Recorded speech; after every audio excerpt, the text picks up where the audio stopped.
नमस्कार। आकाशवाणी से विश्व दर्पण के साथ मैं निखिल कुमार।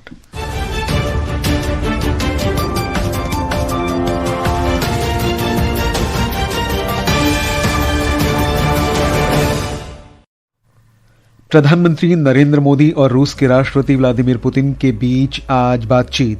भारत और रूस ने मत्स्य पालन, पशुपालन और डेयरी उत्पादों में द्विपक्षीय व्यापार बढ़ाने पर चर्चा की। राष्ट्रपति व्लादिमीर पुतिन ने कहा, भारत रूस सहयोग किसी देश के विरुद्ध नहीं बल्कि दोनों पक्षों के राष्ट्रीय हितों की रक्षा के लिए। भारत ने चक्रवात प्रभावित श्रीलंका को अतिरिक्त सहायता भेजी। मृतकों की संख्या 485 से अधिक हुई। और FIH हॉकी पुरुष जूनियर विश्व कप के क्वार्टर फाइनल में आज चेन्नई में भारत का मुकाबला बेल्जियम से। समाचार विस्तार से। प्रधानमंत्री नरेंद्र मोदी आज नई दिल्ली में रूस के राष्ट्रपति व्लादिमीर पुतिन के साथ द्विपक्षीय वार्ता करेंगे। इस दौरान दोनों नेता द्विपक्षीय संबंधों में प्रगति की समीक्षा करेंगे और आपसी हित के क्षेत्रीय तथा वैश्विक मुद्दों पर विचार विमर्श करेंगे। वार्ता के बाद व्यापार, अर्थव्यवस्था, स्वास्थ्य सेवा, शिक्षा, संस्कृति और मीडिया से संबंधित क्षेत्रों सहित कई समझौतों पर हस्ताक्षर होने की संभावना है। राष्ट्रपति पुतिन 23वें भारत रूस वार्षिक शिखर सम्मेलन के लिए कल शाम नई दिल्ली पहुंचे। प्रधानमंत्री मोदी ने हवाई अड्डे पर उनकी अगवानी की और उन्हें रूसी भाषा में श्रीमद् भगवद गीता की एक प्रति भेंट की। राष्ट्रपति द्रौपदी मुर्मू आज शाम श्री पुतिन के सम्मान में भोज का आयोजन करेंगी।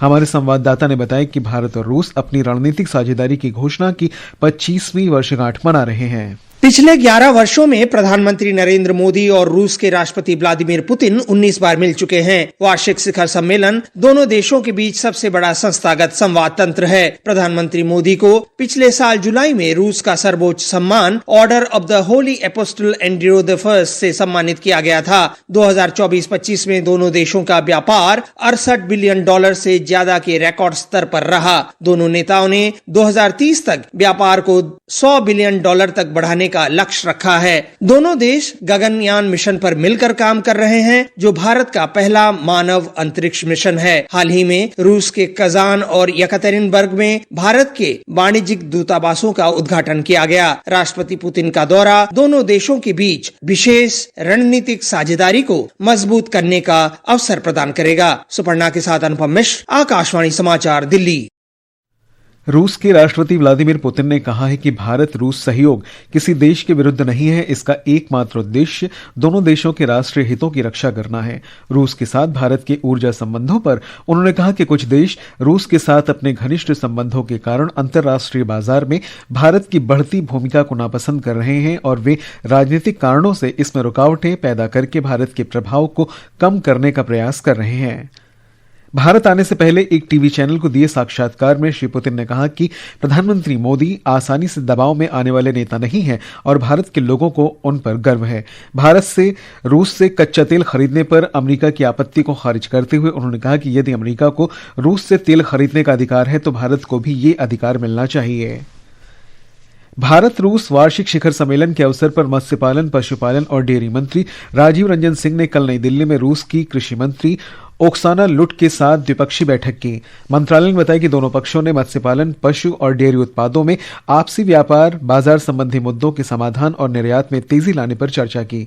श्री सिंह ने कहा कि भारत ने 2024-25 के दौरान लगभग $700 करोड़ मूल्य की मछली और मत्स्य उत्पादों का निर्यात किया, जिसमें रूस को $12 करोड़ 7 लाख के उत्पाद शामिल हैं।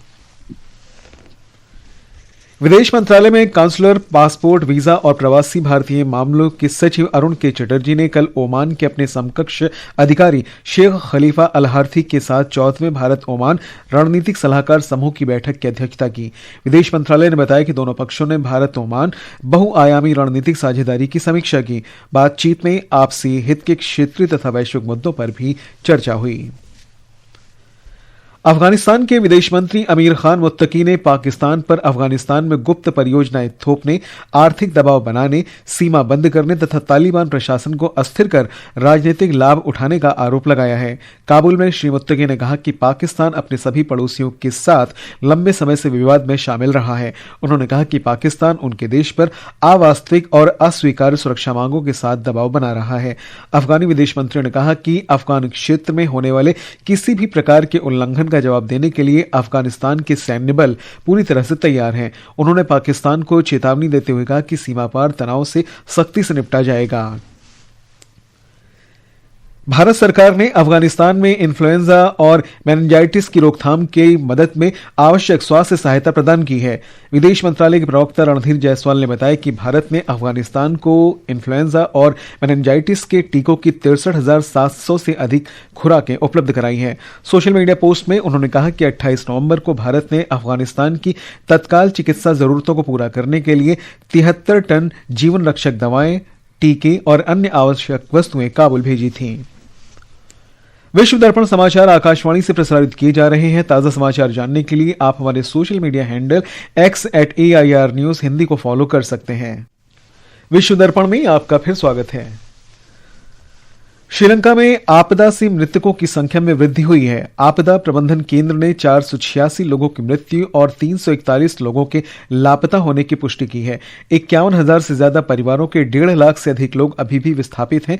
चक्रवात दित्तोहा के कारण भीषण तबाही से जूझ रहे श्रीलंका में ऑपरेशन सागर बंधु के अंतर्गत भारतीय वायुसेना के हेलीकॉप्टर फंसे हुए लोगों को सुरक्षित स्थानों पर पहुंचाने का काम कर रहे हैं। जैसे ही श्रीलंका दशकों में आई सबसे भीषण आपदा चक्रवात डिटवा से जूझ रहा है, ऑपरेशन सागर बंधु के तहत भारत की सहायता जमीन पर एक महत्वपूर्ण जीवन रेखा बनी हुई है। अब तक मानवीय क्षति बेहद गंभीर साबित हुई है। अनेक जानें गई हैं, परिवार विस्थापित हुए हैं और समुदाय एक दूसरे से कट गए हैं। भारतीय वायुसेना के हेलीकॉप्टर लगातार फंसे लोगों को सुरक्षित स्थानों तक पहुंचा रहे हैं, जबकि इंजीनियरिंग टीमें तेजी से तैनात किए जा सकने वाले बेली ब्रिज के माध्यम से महत्वपूर्ण मार्ग बहाल करने में जुटी हैं। भारत अब तक ऐसे 3 पुल भेज चुका है। बाढ़ग्रस्त इंदिविटिया में आरोग्य मैत्री भीष्म क्यूब ने आवश्यक चिकित्सा सेवाएं बहाल की हैं, जिनसे सैकड़ों लोगों का उपचार हो चुका है। अहमद मुइन फारूकी, आकाशवाणी समाचार, कोलंबो। इस बीच श्रीलंका का वार्षिक श्रीपद तीर्थ यात्रा सत्र कल से आरंभ हो गया। इसके साथ ही वहां दिसंबर में उंडोवाब, पोया से मई में वैसाख तक के महीनों के आध्यात्मिक अनुष्ठान भी शुरू हो गए हैं। श्रीपद श्रीलंका के मध्य स्थित शंकु के आकार का ऊंचा पहाड़ है, जिसे विभिन्न धर्मों के अनुयायी पवित्र पर्वत मानते हैं। पर्वत के लिए शिखर पर एक चट्टानी पद चिन्ह है, जो अलग अलग धर्मों के लिए बुद्ध, शिव या आदम के पद चिन्ह के रूप में जाना जाता है। महागिरी दबैया क्षेत्र में हाल में भूस्खलन के कारण राष्ट्रीय भवन अनुसंधान संगठन के लोकप्रिय हैटन मार्ग बंद करने की सलाह पर अधिकारियों ने श्रद्धालुओं से सावधानी बरतने का आग्रह किया है। पाकिस्तान के कई प्रमुख मानवाधिकार संगठनों और कार्यकर्ताओं ने बलूचिस्तान में पाकिस्तानी सेना द्वारा बलोच खान बाली को जबरन गायब किए जाने के खिलाफ आवाज उठाई है। बलूच राष्ट्रीय आंदोलन की मानवाधिकार शाखा पांग के अनुसार 36 वर्षीय बलोच खान बाली को पाकिस्तानी सेना के जवानों ने 3 दिसंबर को केच जिले के तुर्बत शहर के सलाला बाजार से उठा लिया था। बलूच वॉइस फॉर जस्टिस ने इस अपहरण की कड़ी निंदा की है। उन्होंने मानवाधिकार संगठनों से मामले की जांच करने की मांग करते हुए तत्काल रिहाई का आग्रह भी किया है। पाकिस्तान के राष्ट्रपति आसिफ अली जरदारी ने रक्षा बलों के प्रमुख सीडीएफ के नवसृजित पद के लिए असीम मुनीर की नियुक्ति को मंजूरी दे दी है। मुनीर थल सेना प्रमुख भी बने रहेंगे। इससे पाकिस्तानी सरकार पर सेना की पकड़ और भी मजबूत हो गई है। असीम मुनीर को सीडीएफ के रूप में 5 वर्ष के लिए तीनों सेनाओं की कमान सौंपना इस बात की पुष्टि करता है कि सेना ने एक बार फिर पाकिस्तानी राजनीतिक नेतृत्व को मात दे दी है और प्रभावी रूप से सिविलियन सरकार को अपने अधीनस्थ ला दिया है।